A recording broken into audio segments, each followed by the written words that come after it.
Chapter 8 is called Active Inference in Continuous Time. Begins with that timeless quote, "Everything flows, nothing stands still." So, what would you say about Chapter 8?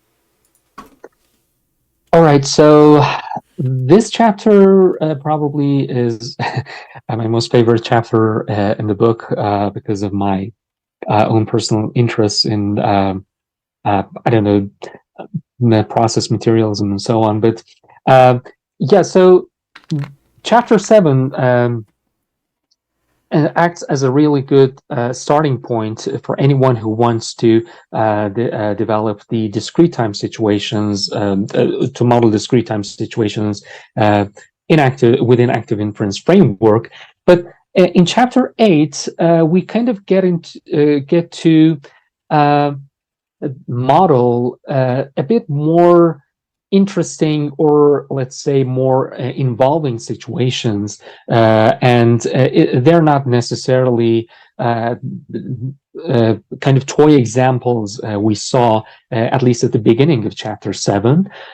So uh, uh, obviously, as the title suggests, this chapter deals with the continuous time situations. So in that case, we'll need to maybe at this point refresh our memory about what continuous time situation involves by reading the relevant parts, reading or reviewing relevant parts of chapter 4.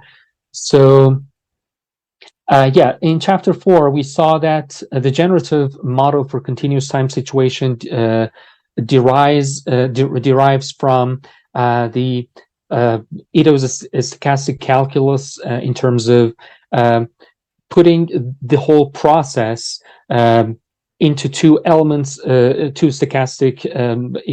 elements of stochastic equations, one of which is the actual states, the condition of actual states, or the behavior of the actual states, and the other one is the randomness that we need to account for in each real-time continuous time situations. So that's what we get here in equation 8.1. And then building up from that equation, it generalizes that equation to involve, I mean, the functionals of G and F instead of just um, uh,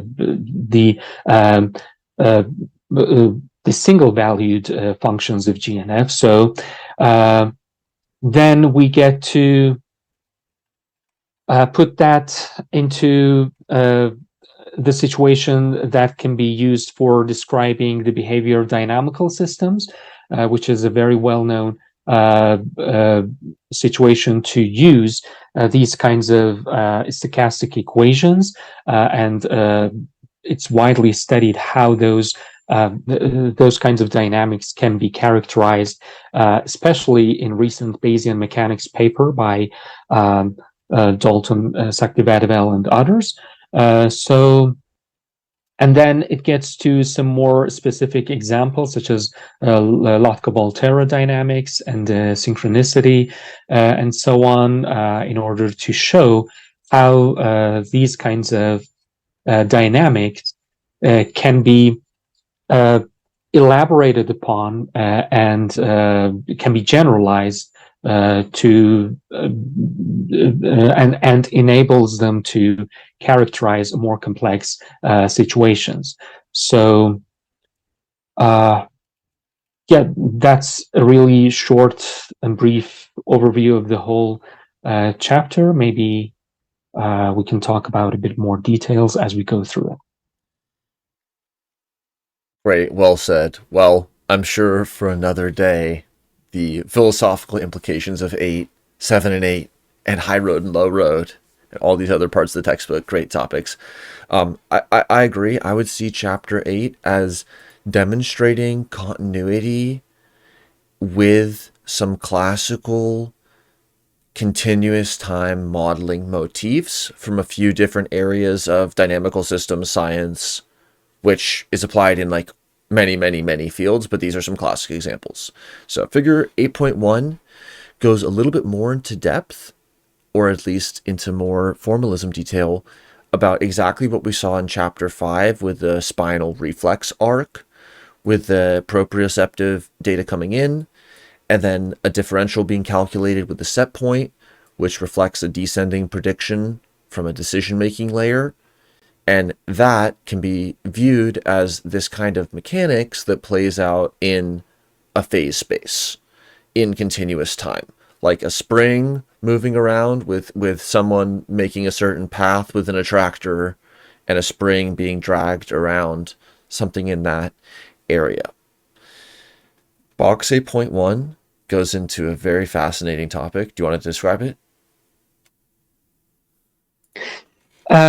It's maybe one of the most thought-provoking pages of the whole book. And if I remember correctly, in all of the cohorts, this particular box, I mean, always gives rise to lots of questions because of some of the interesting and at least initially counterintuitive claims here, but I don't want to spoil it. So,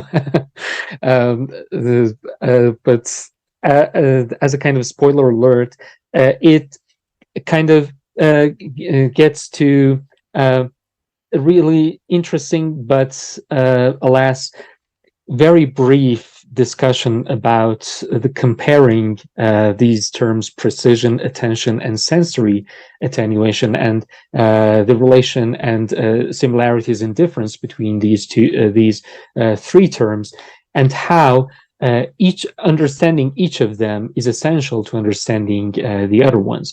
But as I said, it's a really interesting topic, which gives rise to lots of discussions, and I believe it's one of those topics that that's worth looking a bit more, looking into in some other literature as well. Great. Well said. What a cliffhanger. Next, they go to a classic model family called Locke-Volterra. These dynamics inherit from characterizations of predator-prey dynamics in ecology. So it's kind of a classical ecology model shown in figure 8.2. On the top, it's actually the ecosystem model. Plants, herbivores, and carnivores, which follow different kinds of oscillatory trends in continuous time. And so that also has enabled it to be applied for other so-called winnerless competitions. And that relates to topics like neural Darwinism and also neural dynamics, where things have kind of oscillatory relationships with each other, which are being modeled as a continuous time underlying process with a lot of measurement noise and discretization through space and time. Those are the kinds of algorithms that SPM explores more. And there's Locke-Volterra and a lot of other dynamical systems theory in SPM.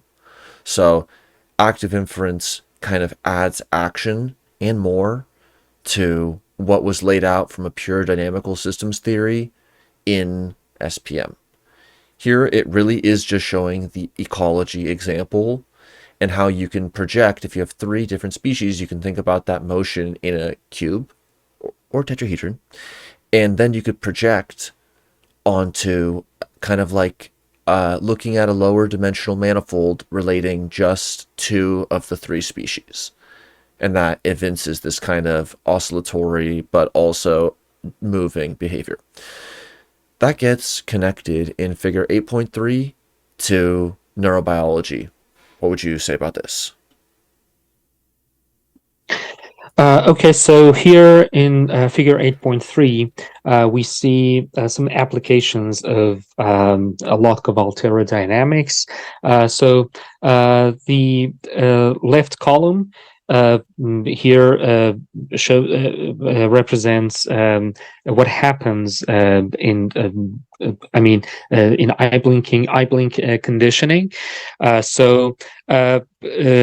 Of course, here we need to account for the expected states of of the sequences of events that happens in the eye blinking. So the upper left figure shows the expectations in terms of time, and then the parallel right-hand side equation, right-hand side figures shows the Lotka-Volterra system that is applied in the handwriting situation.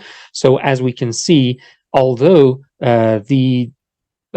mathematical technology is the same, or at least the modeling technology is the same, the outcome of each situation varies drastically in two distinct neurobiological behavior, not neurobiological, but biological behavior.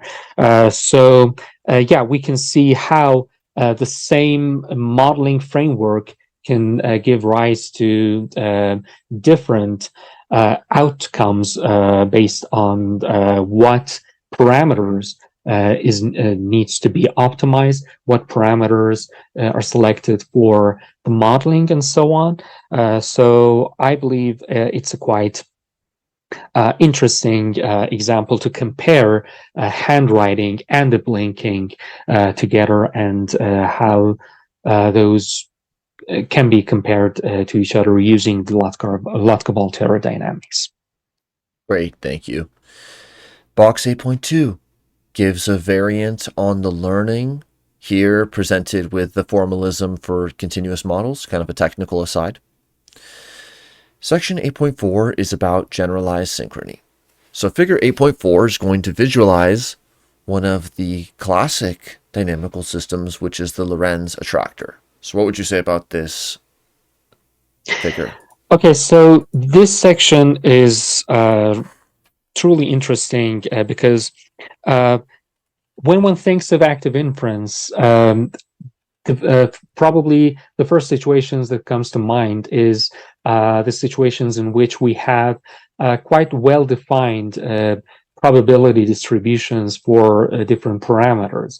But as we can see here in section 8.4, actually some of the formalism of active inference can be successfully used to characterize even chaotic systems, and in particular, the way in which two chaotic systems can be synchronized with each other. So this is a classic example of a chaotic Lorentz system, and it derives from it draws upon from some of Professor Friston's earlier work on birdsong synchrony. And as a side note, any literature before 2016 is considered earlier history in active inference literature because it evolves quite rapidly. This kind of synchrony between two chaotic systems can be interpreted as providing evidence, or even, let's say, a way to model a kind of primitive theory of mind, in the sense that how exactly can we understand or can two agents can trace each other's trajectories without engaging in any direct exchange of observations between their internal and external states. So that's a really good example, and I believe one of the most interesting examples of how active inference can even account for these kinds of behavior. So and the rest of the section goes into the details of how this kind of synchrony between multi-scale Lorentz systems can happen, and how can we formulate it mathematically in terms of continuous time active inference. Awesome. And there's been more recent work on Markov blankets and stochastic chaos, but the bird example is a classic. 8.5 goes into hybrid, discrete, and continuous models. So this could be kind of like an in-between chapter of 7 and 8, but now that we've been introduced to the pure form of discrete and the pure form of continuous models, here is shown that that composability extends to so-called hybrid models, where here the lower level visually is using the continuous time formalism, and the higher level is describing, with a little line added here, the discrete time formalism. And this was the similar structure described by the authors of the paper Active Inference Does Not Contradict Folk Psychology, where they described this lower level as motor active inference, which was closely allied with the spinal arc reflex shown above, and then this higher level they called decision active inference, because in that case it was referring to a discrete decision.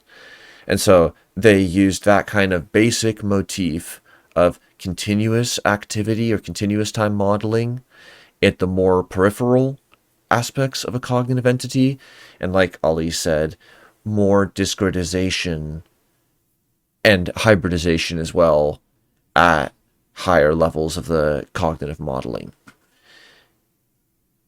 And that type of an architecture here, instead of describing who wants the ice cream cone, I believe, here it's going to be a mixed or hybrid model that is going to call back the I-saccade system, where there's a fixed point that is able to be moved as a set point, and then there's a continuous time I-saccade that pursues the new fixed point. And so that's analogous to a new set point or fixed point being specified from the top-down muscle command about a new location for a muscle, followed by movement towards it. This is a muscular activity that is realizing that, but not in the elbow coming away from the hot stove. This is about the eye saccading to an epistemic foraging location specified by top-down hierarchical systems. 8.3 describes a little technical aside on mixture of Gaussian mixture models, kind of a technical modeling note. And 8.6 closes.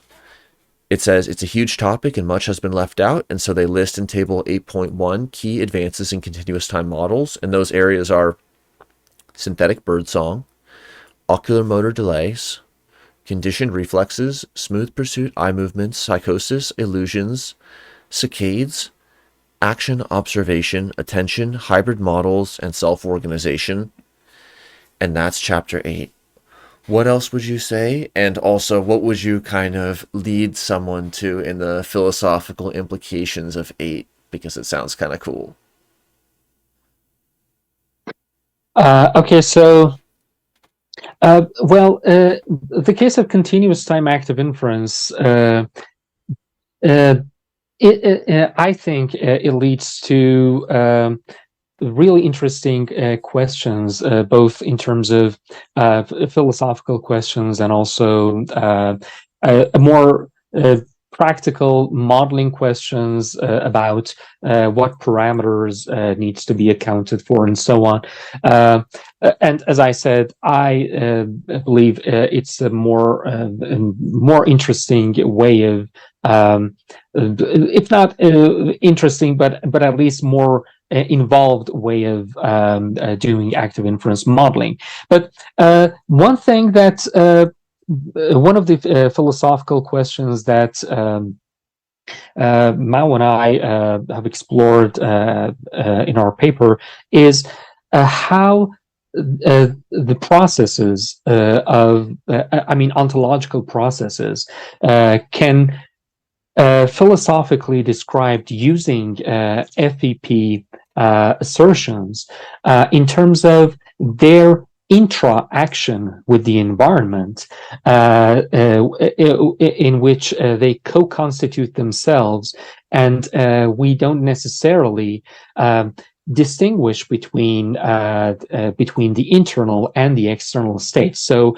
one obvious example of this is that generalized synchrony example that we saw in this chapter, in which we don't necessarily distinguish between which of the birds act as the agent and which one is the environment or the vice versa.